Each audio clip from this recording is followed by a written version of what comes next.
जय हिंद साथियों, वंदे मातरम। आप सभी के लिए बहुत ही बेहतरीन और बहुत ही शानदार और बहुत ही ज़बरदस्त चीज़ अभी मैं आपको प्रोवाइड करने वाला हूँ। जितना भी प्रकाश है, जितना लेंस है, जितना दर्पण है, जितने भी क्वेश्चन इस टॉपिक से बनने वाले हैं वो आपके समक्ष सारा का सारा एनसीईआरटी बुक से, जैसे आप लोग बुक में देखते हैं वैसे ही आप लोग को जो क्वेश्चन बुक में दिया है उनका सॉल्यूशन मैंने आप सभी लोगों के लिए लाया है। तो आई होप यह सेशन आपको बहुत पसंद आएगा, बहुत कुछ सीखेंगे इस सेशन से। और इसको पढ़ने के बाद आपको कोई भी क्वेश्चन अगर प्रकाश से रिलेटेड आता है तो कोई भी क्वेश्चन गलत नहीं होगा और आप लोग सही करके आएंगे एग्जाम हॉल में। तो देखिए, चलिए पहला क्वेश्चन आपके समक्ष है। पेज नंबर नोट कर लेगा 185। 10th का एनसीईआरटी खोल लेना और उसमें चेक करना आप लोग कौन सा पेज नंबर 185। पहला क्वेश्चन आपका कि अवतल दर्पण के जो मुख्य फोकस की परिभाषा आपको बताना है। मतलब फोकस दूरी क्या होती है हम लोग जानेंगे, हर एक एक पॉइंट जानेंगे और आपको बहुत ही डायग्राम से समझाऊंगा। देखिएगा, अवतल दर्पण पर मुख्य जो अक्ष के समानांतर चली गई प्रकाश की किरण दर्पण से क्या होती है, यह परावर्तित के पश्चात मुख्य अक्ष के जिस बिंदु पर मिल जाती है उसे अवतल दर्पण की फोकस दूरी कहते हैं। ये तो डेफिनेशन हो गई। सर हमें डेफिनेशन समझ में ना आई तो अब क्या करेंगे। तो मैंने आपको बताया था ये एक मिरर हो गया, क्या बोला था, ये एक मिरर हो गया। ये देखिए यहाँ से ये आपका फोकस मतलब वो बिंदु होता है कि प्रकाश की किरण जैसे ही इस दर्पण पर टकराएगी तो वो लौट जाएगी, जैसे ही टकराएगी वो लौट जाएगी, जैसे ही टकराएगी लौट जाएगी, जैसे ही टकराएगी लौट जाएगी। तो जो बिंदु बनेगा वो आपका कहलाएगा फोकस। पोल और जो है वक्रता केंद्र के बीच में ही आपका फोकस बनता है। क्या बोला मैंने, ये आपका सेंटर ऑफ कर्वेचर, आपका जो एरिया होता है, जो सर्कल होता है, ये सर्कल है आपका, सर्कल के बीच में ये बिंदु को क्या बोलते हैं हम लोग, सेंटर बोलते हैं। तो ये देखिए सेंटर, ये देखिए हमने इसको हटा दिया, ये गोला था, ये गोलीय दर्पण था, हमने इसे हटा दिया तो ये सेंटर बन गया, ये हटा दिया मैंने इसको, ये क्या सेंटर बन गया क्या, जी हाँ। तो ये आपका क्या था, तो ये आपका सी था, क्या था गाइस, सी था। और ये देखिए ये आपका पी था, क्या है, पोल्स, और उसके बीच में ही क्या बनता है, आपका फोकस बनता है। तो आई होप इतनी चीज़ें आपको समझ में आ चुकी हो कि क्या होता है। और ये क्या है, ये एक वस्तु यहाँ पर रखी है तो ये अनंत होता है, क्या होता है, ये अनंत होता है।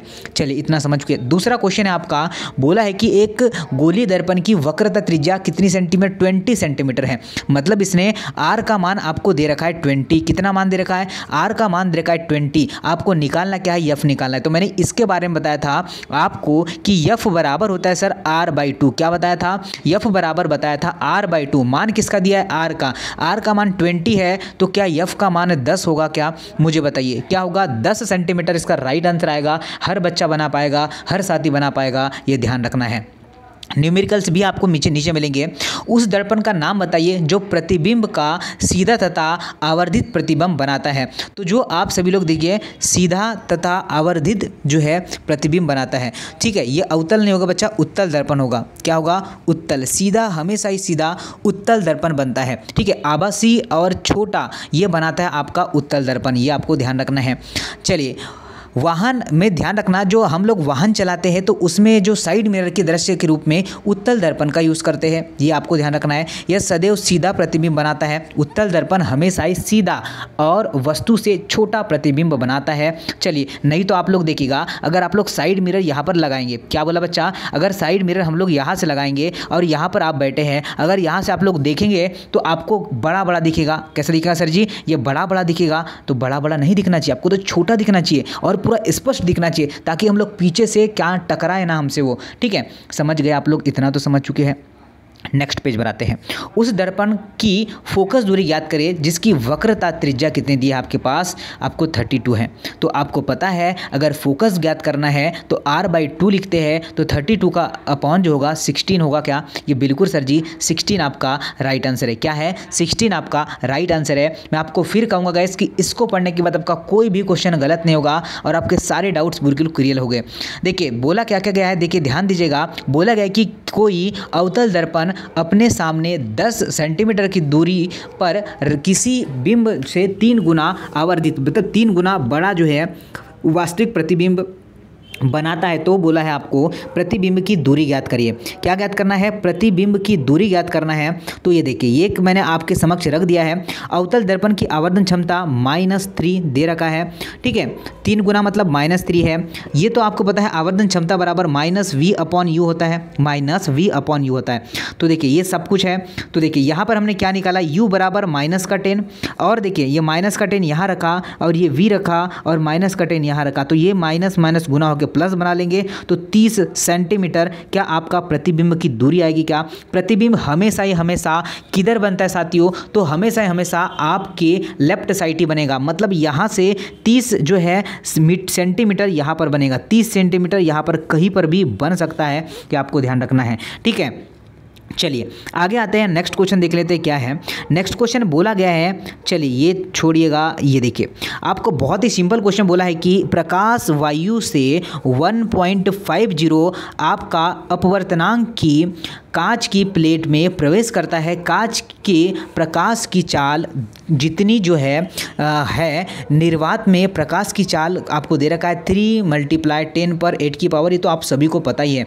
तो क्या करेंगे गाइस, हम लोग सॉल्यूशन करने के पहले आपको पता होना चाहिए कांच का अपवर्तनांक क्या ज्ञात होना चाहिए, कांच का अपवर्तनांक आपको ज्ञात होना चाहिए। तो कांच का अपवर्तनांक बराबर क्या होता है? तो देखिए निर्वात में प्रकाश की चाल अपॉन में होती है कांच की चाल। तो निर्वात में प्रकाश की चाल क्या है? तो ये आपका 3 × 0⁸ है, 10⁸ है, ये तो हमें ज्ञात करना है। और हमें जो है कांच का अपवर्तनांक देखा है 1.50। तो यहाँ पर हम लोग 100 लगाएंगे।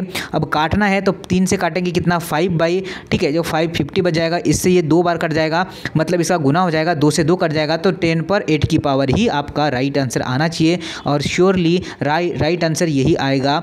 चलिए 2 कहीं से छूट गया होगा, 10⁸ × 2 ये इसका राइट आंसर आएगा। ये हमने सॉल्यूशन कर लिया, आपके समक्ष समझ में आया। चीज़ें समझना है, सीखना है, और अच्छी लगे तो दिल से लाइक करना है गाइस, लाइक करना है। देखिए 3 × 10⁸, और ये क्या हुआ 1.50, ये बिल्कुल सही किया था इसने, ठीक है। 2 शून्य लगा दिए मैंने, तो ये 150 से 2 बार कटा, तो मतलब आपका राइट आंसर क्या आएगा 2 × 10⁸ इस क्वेश्चन का राइट आंसर आएगा।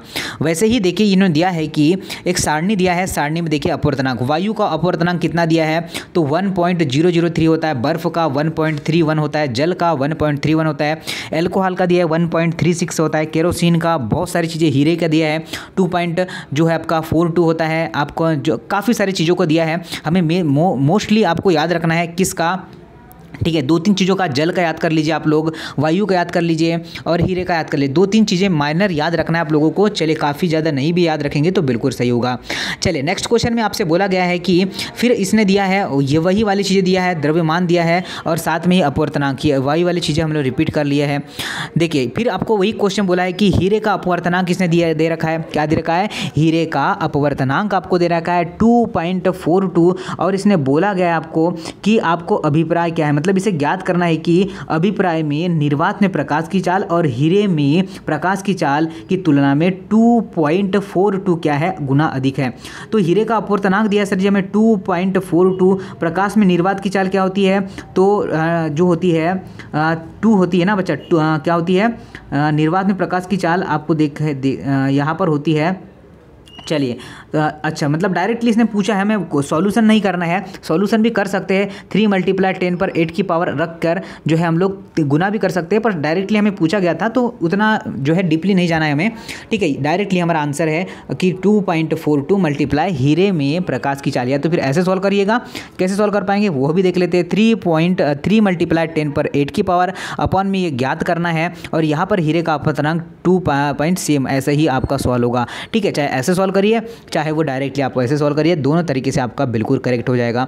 चलिए आगे आते हैं, बोला गया है कि किसी लेंस की एक डायऑप्टर क्षमता की परिभाषा ज्ञात करना। तो डायऑप्टर की परिभाषा क्या होती है, एक डायऑप्टर उस लेंस की क्षमता जिसकी फोकस दूरी 1 मीटर, तो 1 मीटर मतलब लेंस की क्षमता 1 में क्या होती है, फोकस दूरी होती है।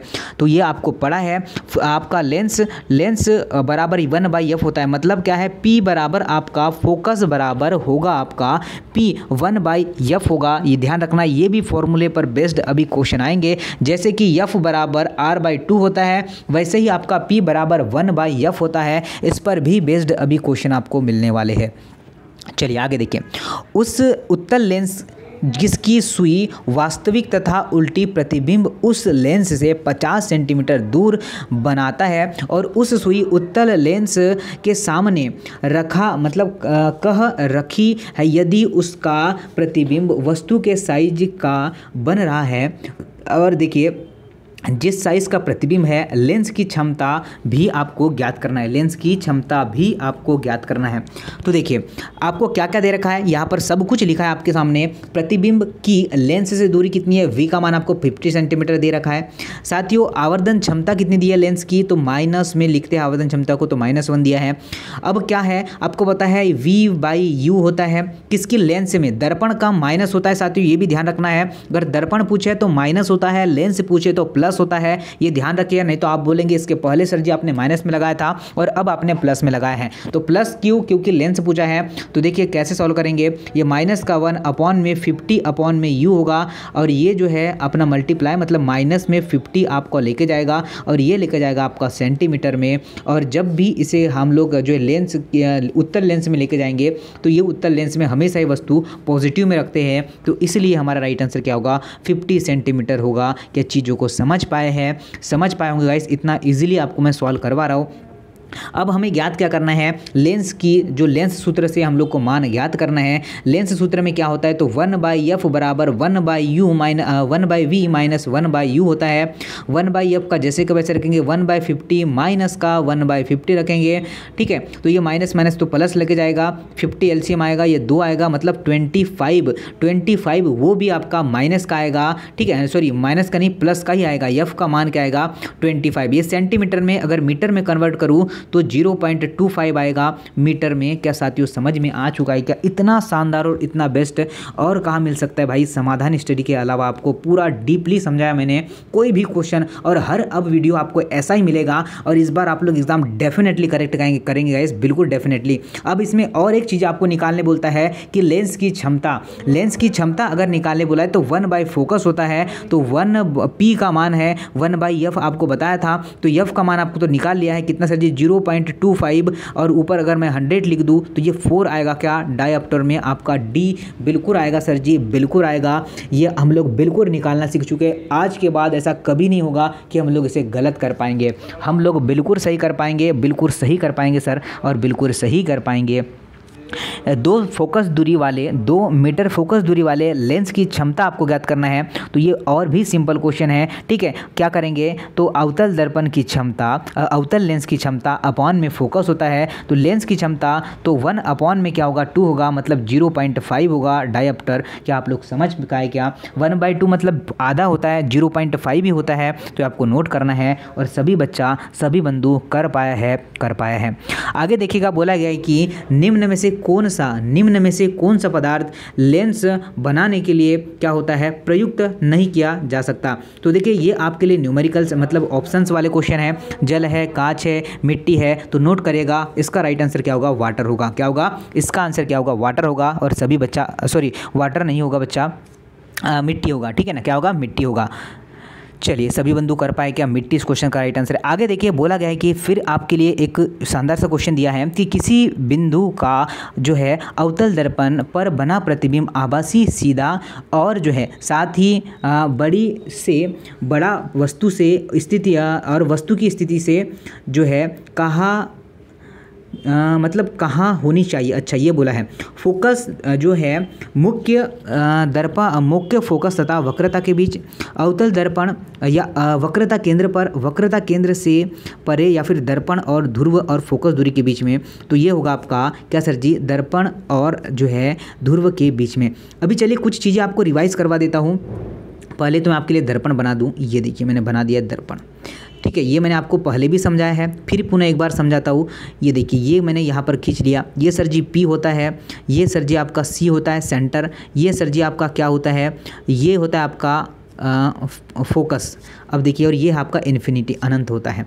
तो देखिएगा, ध्यान दीजिएगा बंधु, अगर कोई भी वस्तु और वस्तु को देखिए, वस्तु को हमेशा ही हम कहाँ लेते हैं सर जी, वस्तु को हमेशा ही राइट साइड, इधर लेफ्ट साइड लेते हैं। ये यू हमेशा इधर ही रखेंगे, चाहे वो उत्तल लेंस हो या फिर अवतल लेंस हो, दर्पण जो भी हो, हम लोग इस तरफ ही लेंगे यू का मान। यू का मान हमेशा नेगेटिव होता है, ठीक है, यू का मान हमेशा नेगेटिव होता है। अब देखिए आपको क्वेश्चन में, यही वाले क्वेश्चन में बोला गया था, मैं बताऊंगा अभी। देखिए हमेशा ही ये अवतल दर्पण की बात कर रहे हैं, किसकी बात कर रहे हैं, अवतल दर्पण की।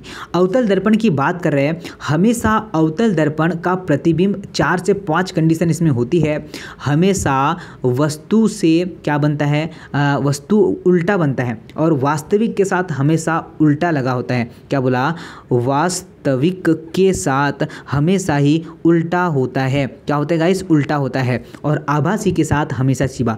तो देखिए एक ही चीज़ ऐसी होती है, जब वस्तु फोकस और पोल्स के बीच में हो तो हमेशा ही यह क्या बनता है, आभासी और सीधा बनाती है। ठीक है, आभासी और सीधा बनाएंगे, नहीं तो बाकी सारा का सारा वास्तविक और उल्टा। वास्तविक और उल्टा मतलब यहाँ पर बनेगा। आप देखिए कैसे बनेगा। ठीक है बच्चा, अब कैसे बनेगा, ये आपका फोकस और जो है आपकी अनंत, इन दोनों का बहुत जन्मों जन्मों का नाता है। कैसा है सहित, जन्मों जन्मों का नाता है। अगर कोई वस्तु अनंत पर है तो वह उसका प्रतिबिंब कहाँ बनेगा, फोकस पर बनेगा। अगर कोई वस्तु यहाँ पर आई, मतलब अनंत और फोकस के बीच में आई, तो ये बनेगी यहाँ पर बनेगी। ठीक है, मतलब फोकस। और ये जैसे जैसे ऊपर से आगे बढ़ेगा ये बावला, वैसे वैसे ही हमारा नीचे से आगे बढ़ेगा। मिलान कहाँ होगा, तो सेंटर ऑफ कर्वेचर वक्रता केंद्र पर, और यहाँ पर भी वक्रता केंद्र पर इन्हें पता नहीं है तो बावला और आगे जाएगा तो फिर ये कहाँ आएगा, यहाँ पर आएगा। ठीक है, और फिर ये फोकस पर जाएगा तो ये अनंत पर आ जाएगा। मतलब कोई भी वस्तु अगर फोकस पर रखी है तो उसका प्रतिबिंब अनंत पर बनेगा, अगर कोई वस्तु अनंत पर रखी है तो उसका फोकस बिंदु जो फोकस पर बनेगा। और फिर ये बोलेगा यहाँ जाकर देखता हूँ, अब यहाँ नहीं, यहाँ पर भी देखेगा तो बोलेगा बावला इधर भाग जाता हूँ, तो ये इधर भाग जाते, तो उसका प्रतिबिंब हमेशा आभासी और उल्टा बनता है। और यहाँ पर जो भी प्रतिबिंब बनेंगे ये हमेशा वास्तविक और उल्टे बनेंगे। गाइस इससे शानदार कंसेप्ट और मैं आपको क्या दे दूँ। ठीक है, पूरा का पूरा निचोड़ आपके समक्ष है। अब बात करते सर हम किसकी, अब बात करते हम लोग किस दर्पण की, अब बात करते हैं उत्तल दर्पण की। किसकी सर जी, उत्तल दर्पण की। तो उत्तल दर्पण बहुत ही सिंपल है। ठीक है, यहाँ पर फोकस है और यहाँ पर क्या है, चलिए अनंत है, ये आपका इधर ही बनेगा आपका सेंटर। और वस्तु को हमेशा इस तरफ रखेंगे। वस्तु को किस तरफ रखेंगे, वस्तु को हमेशा आपके जो है लेफ्ट साइड रखना है। ठीक है, राइट में नहीं रखना है, हमेशा लेफ्ट साइड रखना है। हमने रख दिया। अब जो भी प्रतिबिंब बनेगा ये आपको नोट करिएगा, ये हमेशा आभासी बनाता है। कैसा बनाता है, आभासी। और आभासी के साथ सीधा जुड़ा होता है। आभासी के साथ क्या जुड़ा होता है, आभासी के साथ सीधा जुड़ा होता है, ये आपको ध्यान रखना है। तो देखिएगा कैसे होगा, ये हमेशा ही वस्तु कहीं पर रखे, अनंत पर रखे, फोकस पर रखे, जहां रखना है वहां रखिए। ये हमेशा ही पोल्स और फोकस के बीच में ही बनाएगा। यदि फोकस अनंत, अगर वस्तु अनंत पर है तो ये किस पर, फोकस पर बनाएगा। और ये फोकस से छोटे ही बनेंगे, ये आपको ध्यान रखना है। किसके किस में के बीच में बनेंगे, पोल्स और फोकस के बीच में बनेंगे। गैस ये ध्यान रखना, आपका उत्तल दर्पण, आपका अवतल दर्पण दोनों अब कंप्लीट है। यहाँ से कोई भी क्वेश्चन आएगा तो आप लोग को छोड़ के नहीं आना है। पूरा कंसेप्ट मैंने आपको समझा दिया है और क्वेश्चन भी अब आप लोग बना लेंगे। ये भी क्वेश्चन आप लोग धुआं उड़ा देते अगर आपको पहले कंसेप्ट पता होता तो। किसी बिंब, मतलब किसी बिंब का वास्तविक तथा समान साइज का प्रतिबिंब जो है प्राप्त करने के लिए जो है उत्तल दर्पण को कहा। तो अनंत पर, अभी बताया मैंने, अनंत पर या तो फोकस में रखिए। देखिए क्या बोला गया है, लेंस की फोकस, लेंस मुख्य फोकस की ओर हो, फोकस दूरी से दुगना हो, बिल्कुल गलत है। अनंत पर हो, हाँ अनंत पर, चलिए फोकस दूरी से दुगना हो, ये ध्यान रखना है। चलिए तो बी आंसर बिल्कुल करेक्ट होगा। आप सभी लोग देखिए यहाँ पर, क्योंकि डायग्राम इसने दे रखा था। ठीक है, यहाँ पर डायग्राम दे रखा था तो यहाँ 2F पे रखेंगे तो यहाँ पर भी जो है आपको 2F पर बनेगा। ठीक है, ये सब कुछ आपके समक्ष है। डायग्राम के अकॉर्डिंग आपको सही करना था और सभी बच्चा बिल्कुल सही कर पाया है। आगे देखिए, किसी गोलीय दर्पण तथा किसी पतले गोलीय लेंस के दोनों फोकस दूरी -15, ठीक है -15 सेंटीमीटर है, तो दर्पण तथा लेंस का संभवतः क्या होगा। चलिए तो देखिए आपके समक्ष नोट करना, तो ये क्या होगा, क्योंकि जो है दोनों जो है अवतल, ठीक है दोनों जो है अवतल। ऑप्शन नंबर ए करेक्ट है। क्या है, ऑप्शन नंबर ए करेक्ट है, ये आपको ध्यान रखना। ये डायग्राम आपके समक्ष है। चलिए देखिए, किसी दर्पण से आप चाहे जितनी दूरी पर खड़े हो उस आपका प्रतिबिंब सदैव सीधा जो है प्रतीत होता है, और वो कौन सा है, केवल समतल, अवतल, उत्तल और क्या नहीं होगा, तो या तो समतल होगा या फिर उत्तल होगा। तो राइट आंसर क्या होगा आपका, चलिए डी होगा। क्यों होगा, मैंने अभी समझा दिया आपको, सारा का सारा। उत्तल क्यों नहीं होगा, क्योंकि उत्तल में तो उल्टा बनता है, इसलिए उत्तल नहीं हो पाया है। आगे देखिए, ठीक है बच्चा, आगे देखिए। देखिए और कौन सा होता है, किसी शब्दकोश में पाए गए छोटे अक्षरों को पढ़ते समय आप जो है निम्न में से कौन सा लेंस जो है पसंद करते हैं। तो कौन सा लेंस पसंद करते हैं, तो नोट करेगा 5 सेंटीमीटर दूरी वाला उत्तल लेंस।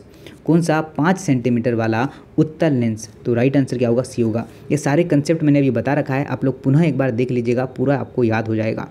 चलिए देखिए, फिर ये क्वेश्चन है, ये एक न्यूमेरिकल्स आप सभी के लिए है, ठीक है। चलिए ये देखिए क्या बोला गया है, निम्न में से प्रयुक्त दर्पण का जो है प्रकार बताइए, किस चलिए सारा क्वेश्चन को हमें समझाना है। ये क्या है, ये सब आपके जो है थ्योरी वाले क्वेश्चन है, ठीक है बच्चा, थ्योरी वाले क्वेश्चन है, मैंने आपको कहा था।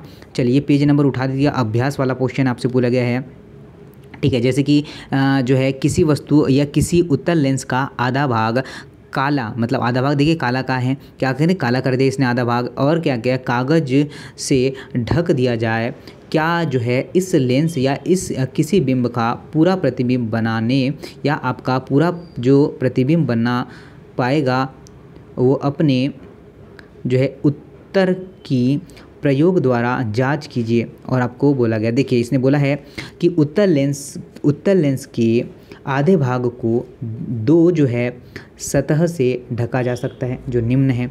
तो ये देखिए आपके समक्ष इसका डायग्राम ये दिख रहा है, चलिए डायग्राम है।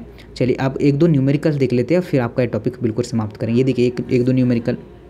5 सेंटीमीटर लंबे कोई बिंब 10 सेंटीमीटर फोकस दूरी के किसी आभासी लेंस जो 25 सेंटीमीटर पर रखा जाता है, तो प्रकाश किरण आपका आरेख खींचकर जो है बनने वाले प्रतिबिंब की स्थिति और साइज आपको बताना है। तो देखिए ध्यान दीजिएगा, हमने जो है ऊंचाई कितनी रखी है, h बराबर 5 का मान है, f हमारे पास 10 दिया हुआ है, तो u हमारे पास हमेशा माइनस में लेना है 25। अब हम लोग मान रखेंगे 1/f बराबर 1/v माइनस 1/u में, ये आपको पता है।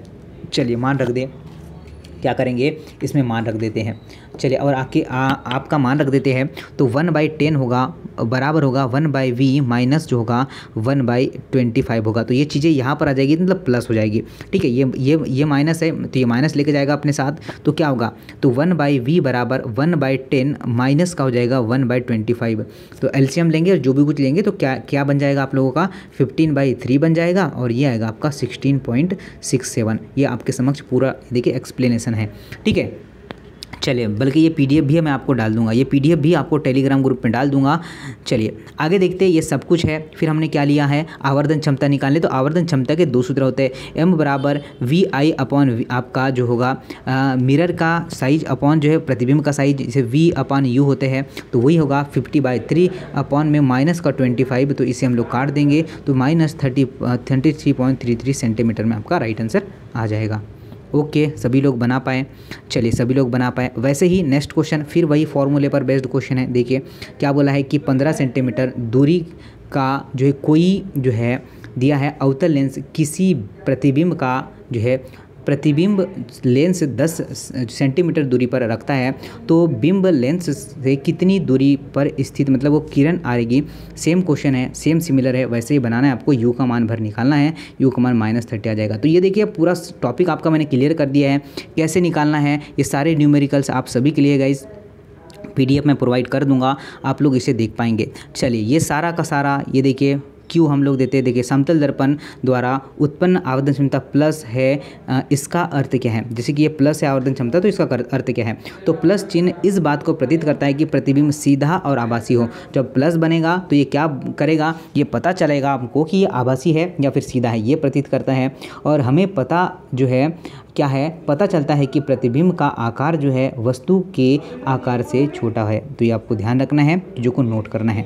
चलिए यहाँ से दिया गया है कि 0.5 सेंटीमीटर लंबी जो है 30 वक्रता त्रिज्या, मतलब आपको R का मान दे रखा है, R का मान 30 दे रखा है, तो मतलब आप लोग F का मान क्या होगा 15 होगा, ये आप लोग तो निकाल पाएंगे। और आपको जो है H का मान भी दे रखा है और U का मान -20 है, तो आप लोग इससे फॉर्मूले से रखकर 1/F और 1/V माइनस 1/U में रखकर आप लोग सारा मान निकाल पाएंगे।